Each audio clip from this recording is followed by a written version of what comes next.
जय हिंद दोस्तों। आज हिंदुस्तान पूरे विश्व में सबसे युवा देश है, लेकिन दुर्भाग्य से भारत की राजनीति में युवाओं के लिए कोई जगह नहीं है। जी हाँ दोस्तों, जब जो युवा राजनीति में आना चाहते हैं और जो युवा राजनीति में हैं और जब वो अपने आसपास देखते हैं, अपने राज्य में देखते हैं, अपने संसद भवन को देखते हैं और संसद में जब वो युवाओं की संख्या देखते हैं तो उन्हें आश्चर्य लग जाता है। वो डिस्करेज हो जाते हैं इस बात को देखकर कि जिस देश में युवाओं की आबादी 65% से ज़्यादा है, उस देश का संसद में सिर्फ और सिर्फ युवाओं की संख्या 8% से भी कम है। और उनमें से ज़्यादातर वो लोग हैं, वो युवा हैं जिनको कि राजनीतिक विरासत में मिली है।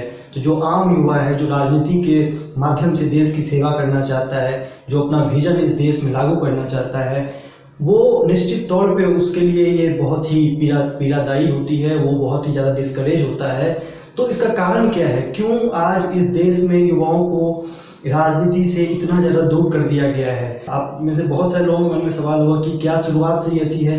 जी नहीं दोस्तों, जब पहली बार इस देश में आम चुनाव हुए थे 1952 में, तो जब लोग जनप्रतिनिधि सांसद हमारे चुनकर आए थे तो संसद भवन में 45% युवाओं की संख्या थी।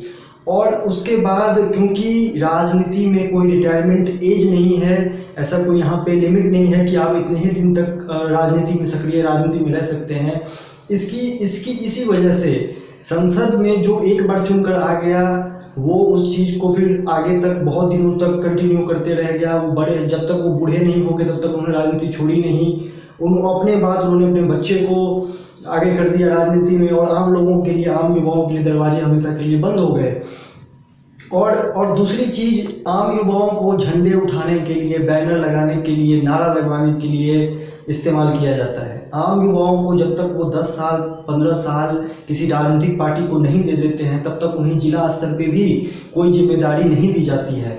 और इसीलिए युवाओं के लिए बहुत ही मुश्किल हो गया है राजनीति में आना, राजनीति में अपनी जगह बना पाना। और यही वजह है कि युवाओं को उनका अधिकार नहीं मिल रहा है, युवाओं को उनका रोजगार का अधिकार नहीं मिल रहा है, युवाओं को उनका शिक्षा का अधिकार नहीं मिल रहा है, युवाओं को उनके लिए पॉलिसीज नहीं बन रही है, उनको राजनीतिक तौर पे आगे नहीं किया जा रहा है। क्योंकि जब युवा प्रतिनिधि नहीं होंगे संसद में तो युवाओं के लिए पॉलिसी कौन बनाएगा, युवाओं के बारे में सोचेगा कौन, उनकी बेरोजगारी से उनको मुक्ति दिलाने के लिए काम कौन करेगा?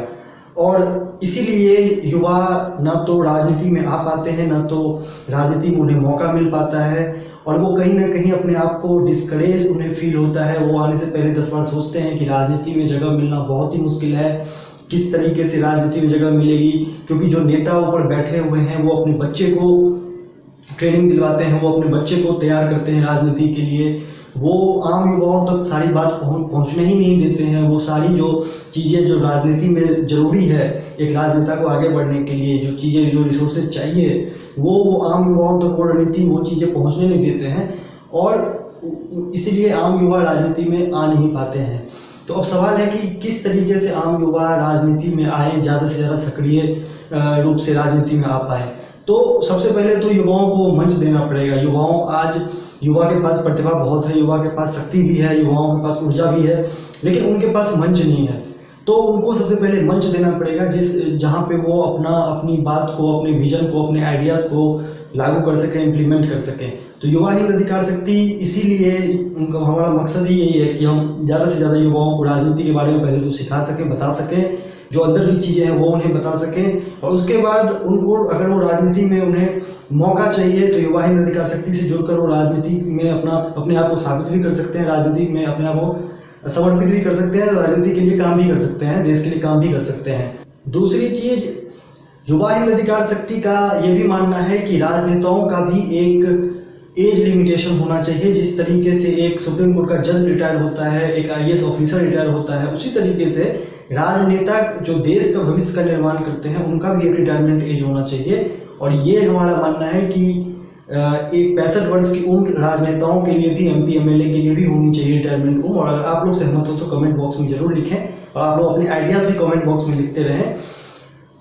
जो लोग हमारे साथ ज्वाइन करना चाहते हैं वो लोग अपना नंबर भी कमेंट बॉक्स में डाल सकते हैं, और उसके बाद उनसे बात की जाएगी। उनको जो भी उनकी ज़रूरतें होंगी, जो भी वो जहाँ पे भी वो आगे नहीं बढ़ पा रहे हैं, क्या समस्या आ रही है, उसकी भी काउंसलिंग की जा सकती है उनके साथ बैठकर।